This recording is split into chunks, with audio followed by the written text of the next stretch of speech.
Bismillahirrahmanirrahim. Assalamualaikum warahmatullahi wabarakatuh. Bertemu lagi dengan Ibu Lydia Kencana Putri. Oke, bagaimana kabarnya anak-anak semua? Semoga kalian semua dalam keadaan baik-baik saja ya. Nah, pada hari ini kita akan membahas materi PKN yang ada di kelas 7 ya, khususnya yang ada di bab 4. Yaitu mengenai materi keberagaman suku, agama, ras, antar golongan yang biasa disebut dengan SARA dalam Bhinneka Tunggal Ika. Nah, sebelum kita mulai penjelasan materi kita, untuk kali ini Ibu ingin kalian semuanya menyiapkan buku dan pena ya. Jadi ketika Ibu menjelaskan materi yang akan ditampilkan dalam video ini, kalian dapat mencatat menggunakan buku dan pena yang sudah kalian sediakan. Nah, sampai sini semuanya paham ya? Oke, langsung saja yuk kita mulai. Oke, di sini ada peta konsepnya.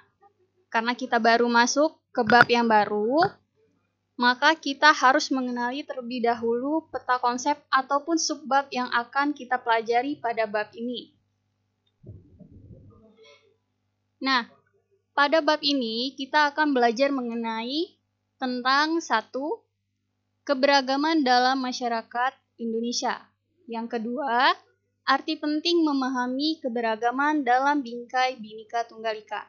Dan yang ketiga yaitu perilaku toleran terhadap keberagaman suku, agama, ras, dan antar golongan.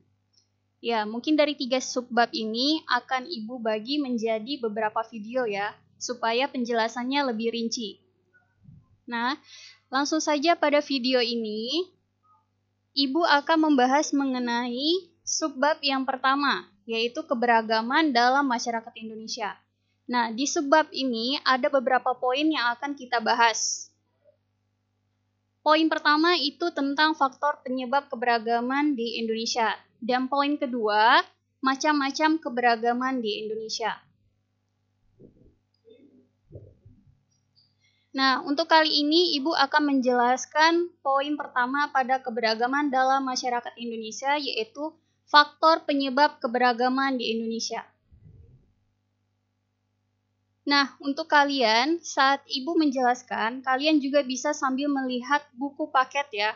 Buku paket ini Ibu menggunakan buku paket sama yang seperti kalian pegang, yaitu buku paket yang dari Kementerian Pendidikan dan Kebudayaan Republik Indonesia, edisi revisi tahun 2016. Kalian bisa langsung lihat di halaman 85. Oke, langsung saja kita mulai. Jadi, faktor penyebab keberagaman Indonesia itu apa? Atau kenapa sih Indonesia ini beragam ya? Atau kenapa kita punya banyak suku, agama, kebudayaan, dan lain-lain? Kita akan bahas di sini ya. Nah, jadi faktor yang pertama itu karena letak strategis wilayah Indonesia. Kenapa letak strategis? Kalian bisa lihat dari peta yang Ibu tampilkan di sini.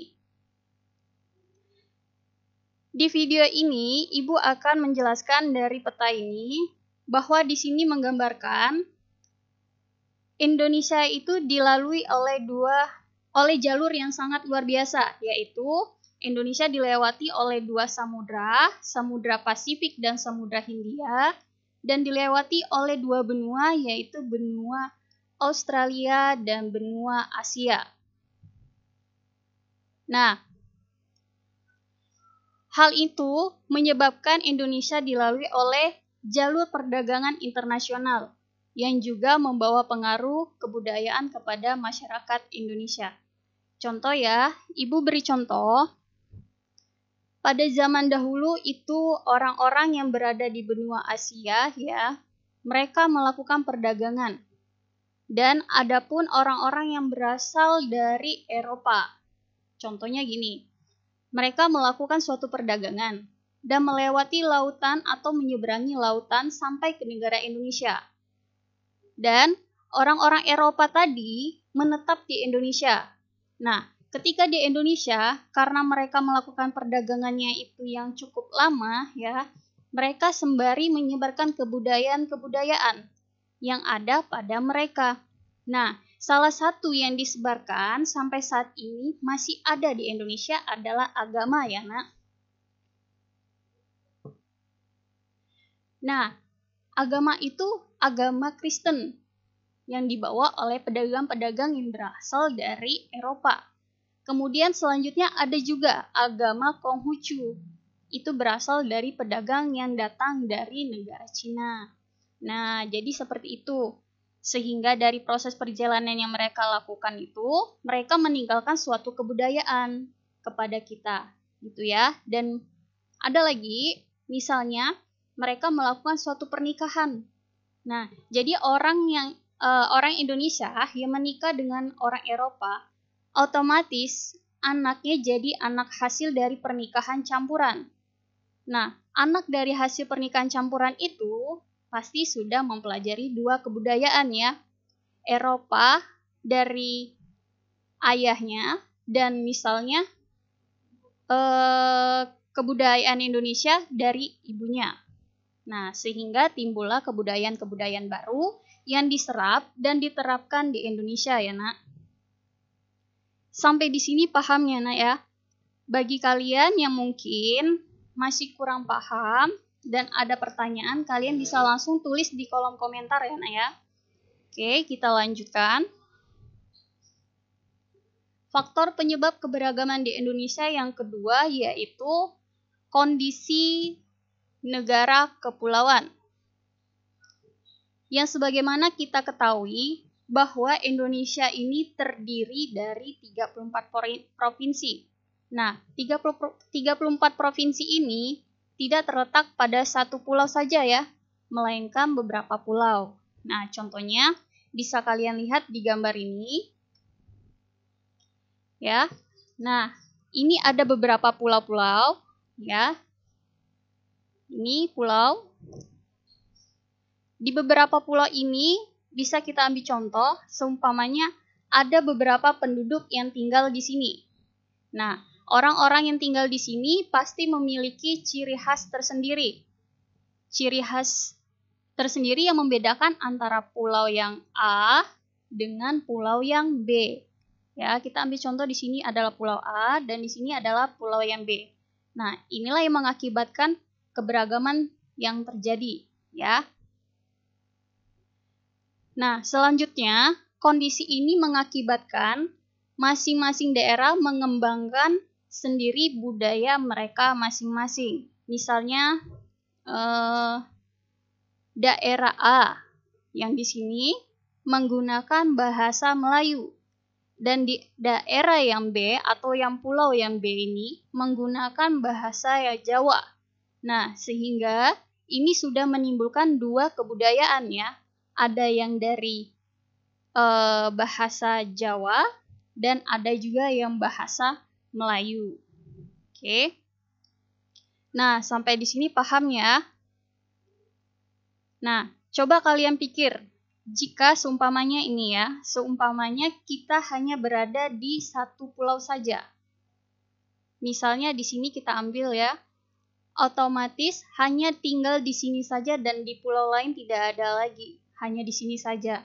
Otomatis kita tidak memiliki banyak keberagaman karena kita sudah sama. Contohnya sama-sama berbahasa Makassar. Pasti semua pulau ini dia berbahasa Makassar ya.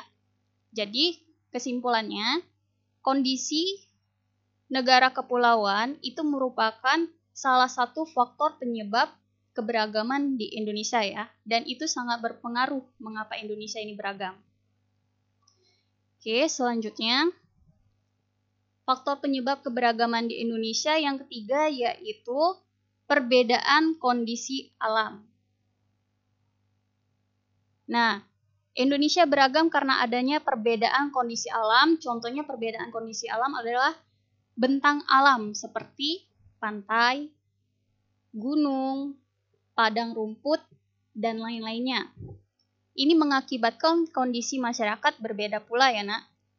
Perbedaan tersebut bila dilihat dari cara mereka berkomunikasi, bentuk rumah, dan juga mata pencarian.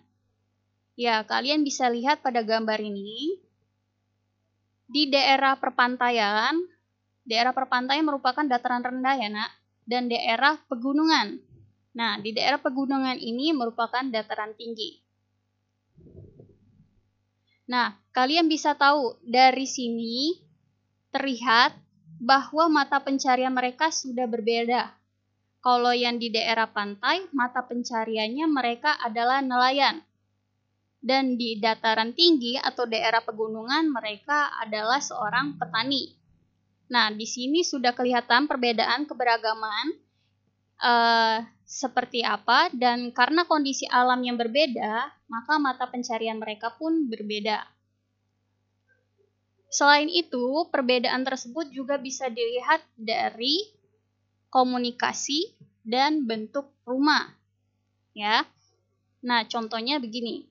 Orang yang tinggal di pegunungan atau dataran tinggi dengan orang yang tinggal di perpantaian atau dataran rendah, itu cara berbicaranya berbeda. Kalau yang di dataran tinggi atau di pegunungan, itu dia biasanya menggunakan intonasi yang lebih tinggi. Ya, karena kalau dia menggunakan intonasi yang lebih rendah, biasanya di pegunungan itu tidak terdengar dengan lawan bicaranya. Ya. Kemudian sebaliknya di dataran rendah atau di daerah perpantaian, itu mereka menggunakan intonasi bicara yang dengan nada rendah atau normal. Jadi hanya menggunakan nada rendah aja mereka sudah bisa saling berkomunikasi, ya. Nah, dari situ sudah terlihat bahwa di sini terjadi perbedaan antara dataran tinggi dan dataran rendah, itu cara berbicara mereka berbeda, ya nak. Jika yang di dataran tinggi itu dengan intonasi yang tinggi, dan di dataran rendah hanya menggunakan intonasi yang rendah. Nah, perbedaan inilah yang dinamakan dengan keberagaman, ya nak.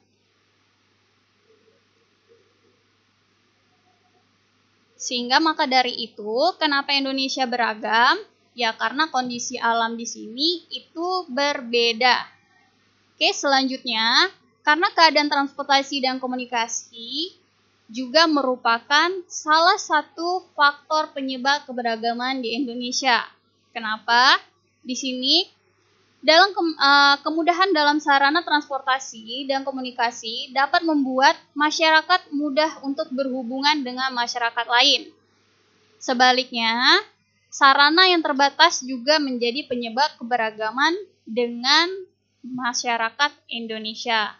Kita ambil contohnya ya di sini. Jadi contohnya adalah kesadaran untuk teknologi tiap daerah itu pasti berbeda ya nak.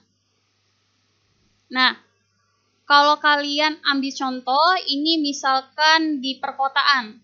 Kalian pasti sudah tahu semua, anak kecil sudah paham sekali dengan teknologi.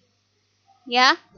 Selain anak kecil, orang dewasa juga bisa memenuhi kebutuhannya hanya dengan melewati alat komunikasi, teknologi seperti televisi, kemudian ada juga dengan transportasi ya. Contohnya di sini adalah teknologi itu bisa membuat kehidupan kita semakin mudah. Makan kita tinggal pesan di layanan aplikasi penjualan makanan, mau minta jemput kita tinggal langsung telepon, ya. Tapi berbeda dengan daerah-daerah yang terpencil atau daerah-daerah yang hanya memiliki alat komunikasi yang kurang mendukung ataupun terbatas, ya. Jadi dapat disimpulkan di sini keberagaman yang terlihat itu antara daerah perkotaan dan daerah yang memang kurang memadai alat-alatnya. Ya, keberagaman juga dipengaruhi oleh keadaan transportasi dan komunikasi yang memiliki alat komunikasi yang lebih maju dan ada juga yang memiliki alat komunikasi yang terbatas. Seperti itu ya. Paham ya, Naya? Untuk selanjutnya adalah faktor penyebab keberagaman di Indonesia yang selanjutnya merupakan penerimaan masyarakat terhadap perubahan. Ini merupakan faktor terakhir dari penyebab keberagaman di Indonesia ya. Jadi di sini masyarakat itu sudah membuka diri terhadap suatu hal yang baru. Sikap masyarakat terhadap suatu hal yang baru dapat membawa perubahan.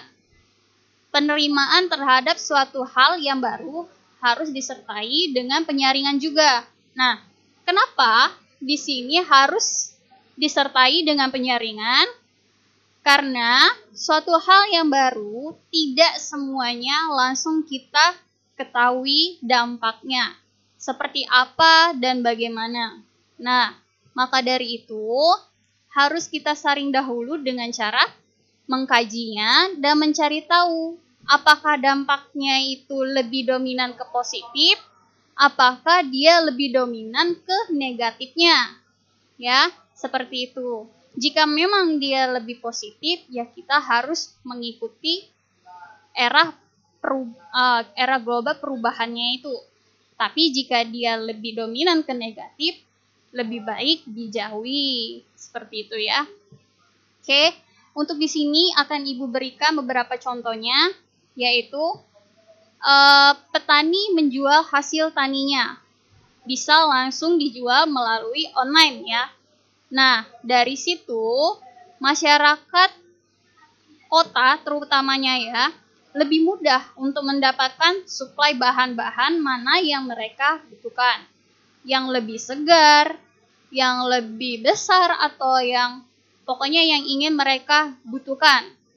Nah, mereka bisa diberikan atau dipasok langsung kepada yang memanennya. Nah, kenapa itu bisa terjadi? Itu karena adanya perubahan. Dan setiap perubahan itu mengakibatkan Indonesia ini beragam. Dan setiap perubahan itu memiliki proses yang berbeda-beda. Tidak semuanya sama ya.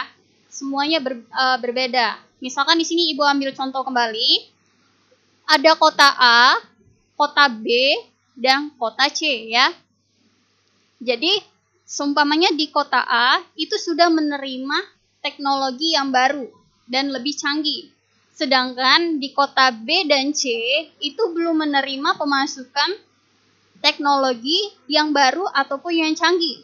Nah, sangat terlihat di sini kota A itu sudah sangat lebih modern dibanding kota B dan kota C.